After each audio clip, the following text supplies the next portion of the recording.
Prophetic words by South African Communist Party leader Chris Hani just a year before Polish immigrant Janusz Walus shot and killed him in his driveway in April 1993. It was the third major assassination attempt on Hani's life. He was the right wing's enemy number one and was generally distrusted by white South Africans. Yet, like so often happens, after his death, he was widely recognized as a soldier who had become a man of peace, a man of reconciliation. One wonders what role Chris Hani would have played, or what position he would have been in now had he lived. This past week, Hani's assassin Janusz Walus and the man who helped him plan the murder, Clive Derby-Lewis, appeared before the Truth Commission's Amnesty Committee in Pretoria to ask for amnesty.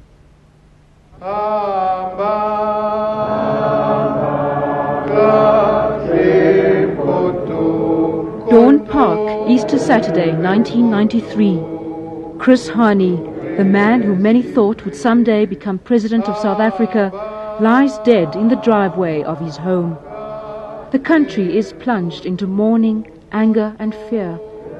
There are whispers of a race war, and a tremor runs through the tenuous negotiation process.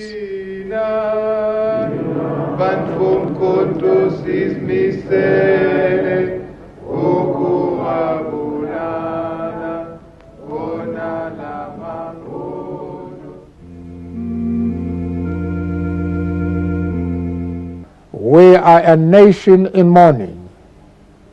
Our pain and anger is real. Yet we must not permit ourselves to be provoked by those who seek to deny us the very freedom Chris Hani gave his life for.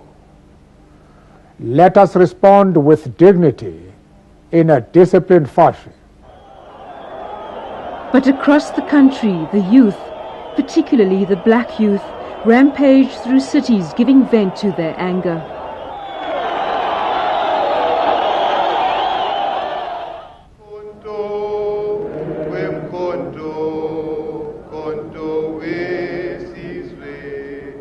Nine days after Chris Hani is slain, a mass funeral is held in a Johannesburg stadium. Thousands come to pay their last respects. Millions more watch the funeral live on television. As Hani is laid to rest, the brilliant future of this MK soldier, fiery communist and people's hero, also comes to an end. The killers have a nation's brutal anger on their conscience.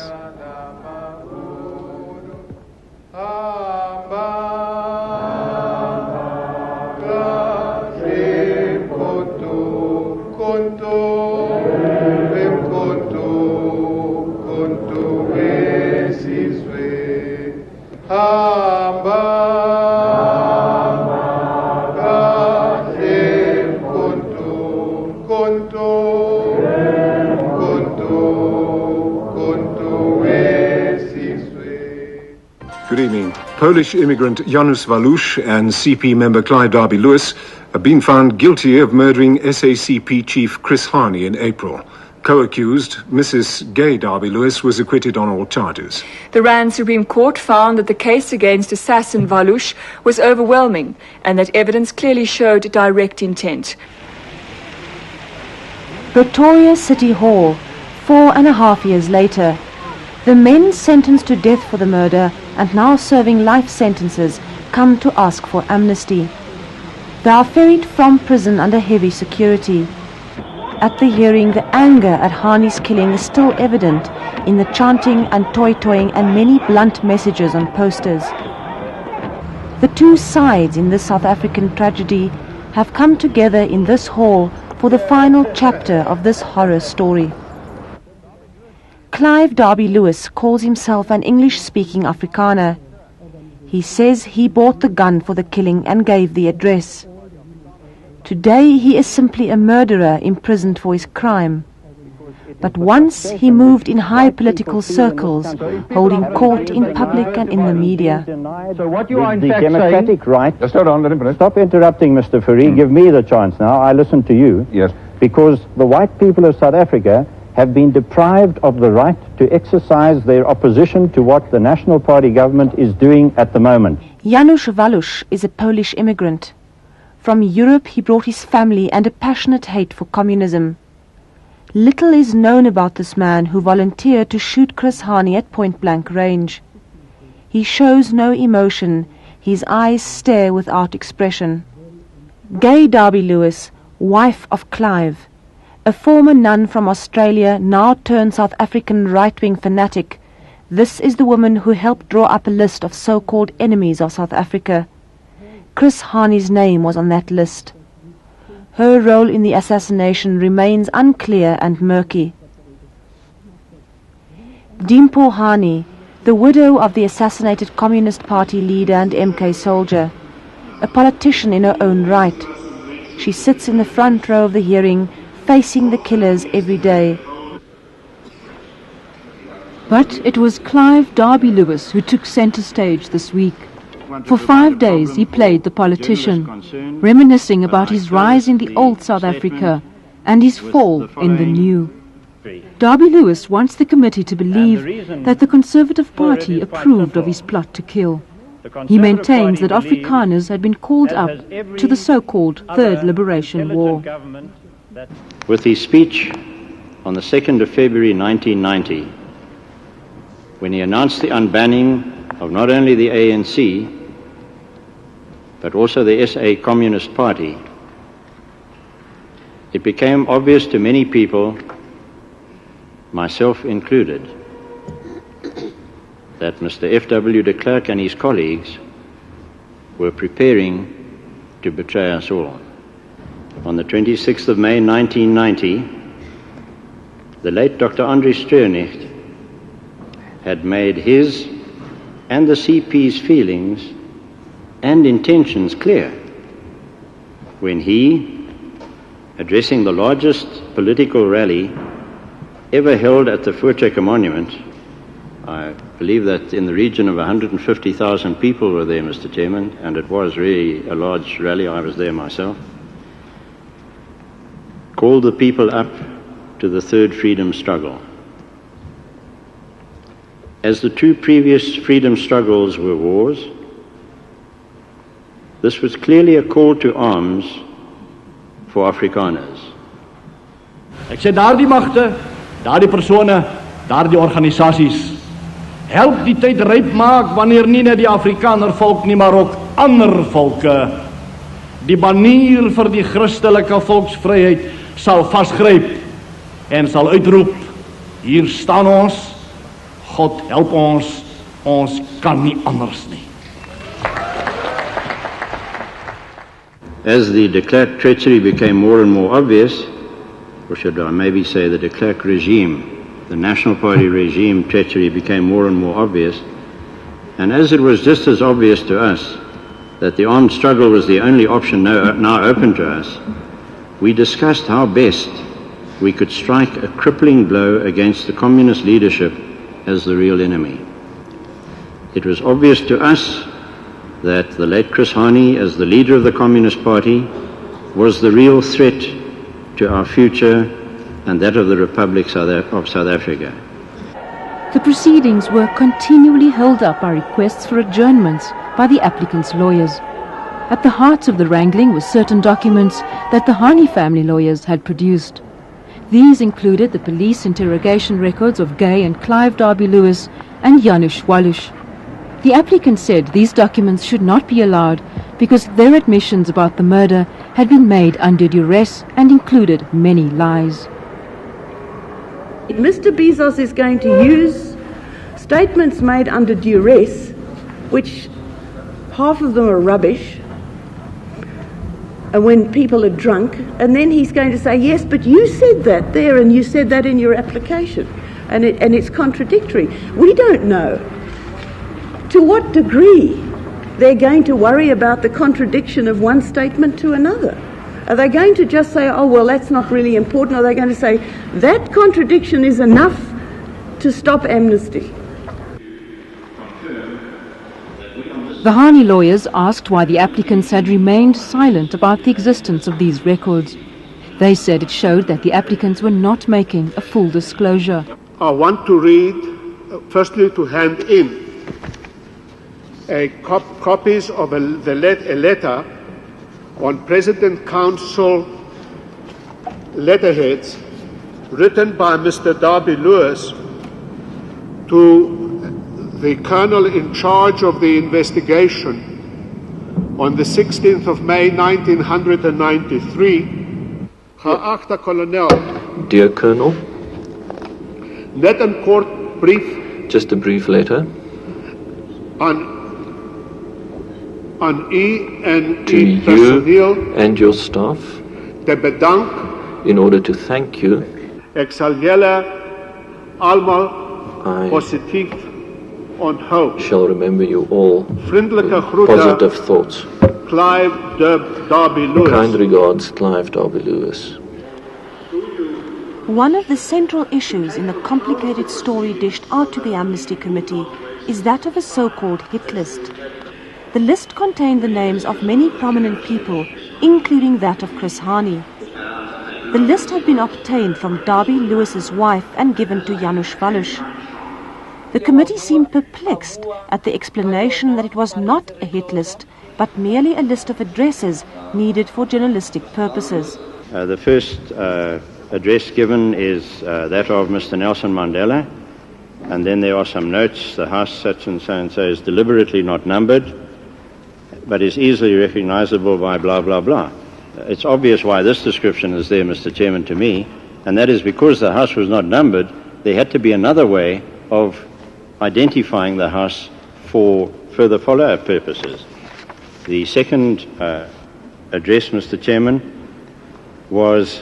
Excuse me, Mr. Derby-Lewis, if that is so, why was it necessary for that list to have specific information with regard to the high-tech electronic surveillance system which was in that house? I have no idea, Mr. Chairman. In fact, that has really puzzled me about this whole thing. That kind of detail that appears, I find it difficult that it serves some journalistic purpose. As far as the journalistic purposes are concerned, the reason why this whole thing was being done was because my wife was busy with articles, a series of articles on people jumping onto the gravy train. And, Mr. Chairman, it was rather difficult to understand at that stage, quite honestly, with our knowledge of the salaries that members of the ANC-SACP alliance were earning from their own organization, how they could afford the type of houses in which they were living. Do I understand your evidence that Mr. Walus asked you for the address of Chris Hani? Is that what actually happened? No, Mr. Chairman. What I said was that I remembered that we had addresses of certain ANC personnel, and when I acquired that, Mr. Hani's address was on there, and Mr. Walus undertook to. He said that he would accept Hani as a target, but we mutually agreed on Hani as a target anyway. Derby-Lewis provided Janusz Walus with a pistol needed for the assassination. Well, the whole objective was to plunge the country into a situation where, as a result of the chaos which we anticipated would occur as a result of the assassination, that people on the right would be inspired to mobilize and use this vacuum caused by the chaos to effect a counter-revolution and to take over power of the country. That was the whole object, and I mean, that's why a man like the late Chris Hani had to be the target. Because, I mean, imagine if we targeted anyone else, there was no one that had the sort of following that the late Chris Hani had. And as I said earlier, I said perhaps it was even a tribute to the status of Chris Hani that he was selected as a target. On the fifth day of the hearings, Clive Derby-Lewis was finally taken under cross-examination. The Hani family opposes the granting of amnesty, and their legal team aimed to show that Clive Derby-Lewis had a history of lying to courts. They also implied that he was lying about his wife's involvement in planning the assassination. Did you lie to your attorney? I did, Mr. Chairman. Nobody compelled you to lie to your attorney. No one compelled me, Mr. Chairman, except for the fact that I was busy with an armed struggle and I was determined to give as much opposition as possible under any circumstances. What support did you think that the honourable people in the Conservative Party would have given you if they knew that you were in fact guilty at a time when you contended you were not guilty, that you had committed perjury, and that you were attempting to defeat the ends of justice? Mr. Chairman, my impression of the support I obtained was that my supporters believed that the cause deserved the end used. You claim throughout your evidence on a number of occasions that you are a religious man, Mr. Derby-Lewis. That is correct, Mr. Chairman. And that you punctuated your evidence from time to time that some of the things that happened appear to you to be the will of the Almighty. That is correct, Mr. Chairman. You also went so far as to suggest that the late Dr. Trunick's religious background influenced you in some way. Are you going to tell the committee that your religion and your depth of belief in the Almighty gives you the right to commit perjury and to attempt to defeat the ends of justice? Mr. Chairman, in an armed struggle, all tactics are fair, and I've already expressed my regret over certain actions which I had to take. Yes. Nobody comfortably, willingly contravenes the law, no matter whose law it is.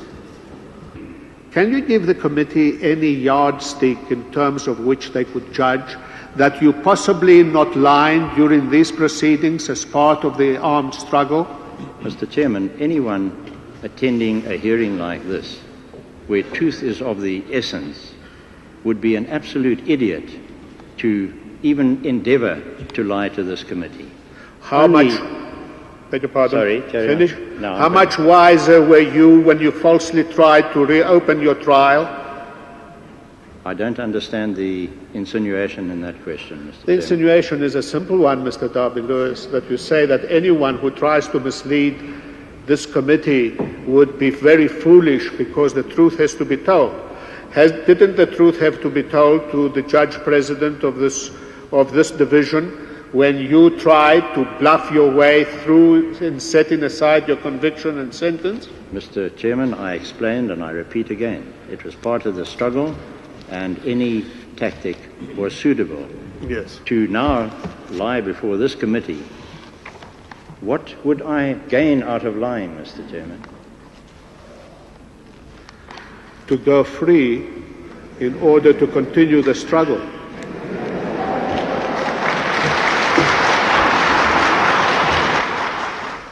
Now, you know what the question is. It says that you and your wife had vague plans at the beginning that some sort of arrangement should be made to liquidate one or perhaps more leaders of the ANC and the SA Communist Party. That is not Is that correct that is or not, incorrect? That is incorrect, Mr. Chairman.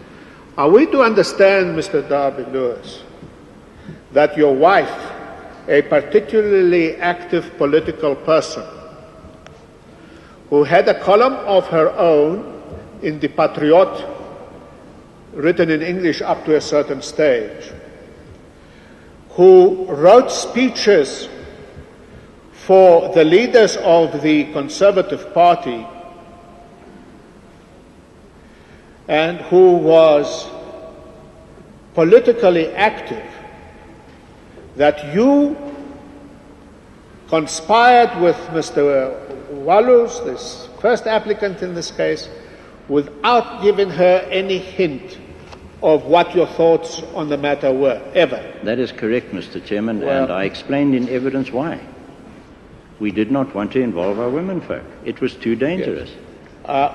We did not want to involve our wives was a statement made at a time when you were protecting her And I'm going to suggest to you that one of the reasons why you didn't give evidence, that you knew that if you gave evidence, in all probability, your wife may have been convicted on the strength of your evidence. That is not correct, Mr. Chairman. Very well. But telling the truth is not enough for Amnesty. Derby-Lewis must prove that he was working within the structures of an accepted political organization. Let me read the words that you would no doubt have come into your notice, Mr. Derby-Lewis, when you committed this murder, as to the policy of the Conservative Party on whose behalf you claim to have acted. I am reading, Mr. Chairman, I thought that copies had been made. They have not. We will see to it that copies will be made for the committee. But may I read out the relevant passage? Listen carefully, Mr. Derby-Lewis, what your colleague, Mr. D.P. du Plessis, said. Who is Mr. D.P. du Plessis? He was the Member of Parliament for Wonderboom. It's Wednesday, the 21st of October, 1992, at page 12,806.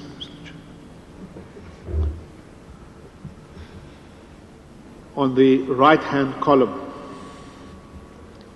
The honourable member said that he was at the Voortrekker Monument on 26 May 1990. At the Voortrekker Monument it was said that the third liberation struggle had begun. Of course the third liberation struggle has begun. Square bracket interjections, close square bracket. The fact that I say that the honourable members here today does not imply that they should go out and plant bombs tomorrow, interjections. There were 130,000 people present at the occasion. How many of them have gone out and planted bombs? My honourable reader, that would be Dr. Truenig, wouldn't it? That's correct, Mr. Chairman. My honourable leader has said repeatedly that nothing gives an individual the right to commit crimes or misdeeds. If he does commit them, he does so at his own peril. He should know that there are laws in this country, and if he breaks them, he should take the blame and punishment for it. Now, surely such an important statement must have come to the notice of an important leader of the Conservative Party such as yourself? Mr. Chairman, as a member of the President's Council, I was not a recipient of the Hansard, and unless I was in Cape Town and in the House at that time, I wouldn't have heard about it. The issue that I am questioning you on is whether you acted on behalf of the Conservative Party or not. And I am asking you, and the committee with respect is entitled to a straight answer. What I'm saying, Mr. Chairman, is that Mr. du Plessis was referring to violence. Dr. Chernet was talking war. Oh, I see. There's a difference, is there, between killing people in war and killing people by assassins? There is, Mr. Chairman. There is. Is that a form of your Conservative Party logic, Mr. Derby-Lewis? Mr. Chairman, assassination is an act of war. It can occur during a war situation. I see. Clearly, sir. The Hoofleier says, don't commit crimes. Is that right? Mr. Chairman, then you must describe a crime. When is a crime a crime? When you're involved with a freedom struggle, is a crime a crime? When you're involved in a wartime situation. Murder is a crime, Mr. Derby-Lewis. But then, Mr. Chairman, then you must refuse to accept the ANC's crimes as well, because they also murdered. No, you missed the point entirely. Let's leave the ANC cases for another hearing, Mr. Derby-Lewis. Let's deal with yours.